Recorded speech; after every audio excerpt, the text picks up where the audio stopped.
Na mkipata maudhi yatokanayo na kumeza vidonge vya uzazi wa mpango, hivi combined oral contraceptives, hiyo sio ugonjwa, ni hali ya kawaida. Mtu anapomeza vidonge hivi anaweza akapata maudhi au asipate.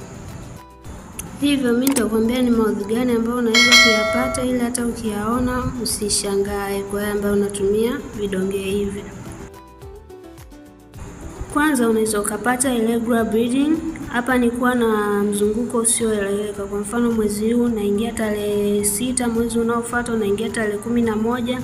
Kwa ukitumia vidonge hivi unaweza ukapata hiyo. Pia maudhi mengine ambayo unaweza ukapata ni kichwa kukuuma mara kwa mara. Kitu kingine unaweza kupata kizunguzungu. Kitu kingine unaweza unahisi kama hali ya kupata kichefuchefu. Kitu kingine unaweza ukaongezeka uzito. Ngine nakwambia ninanenepa. Kitu kingine unaweza ukaa na mood changes. Watu wengi wananiuliza, je, nikiona maudhi hayo, kichefuchefu, kupata uzito, nifanyeje? Au maudhi yakinijia? Sasa basi, ukiona maudhi hayo ni hali ya kawaida kabisa, kwa hiyo acha tu.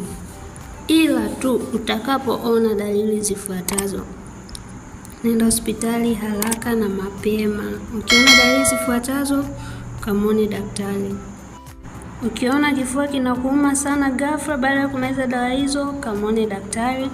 Pia ukiwa unapumua kwa shida, kama unapata shida kwenye kupumua, kamwone daktari.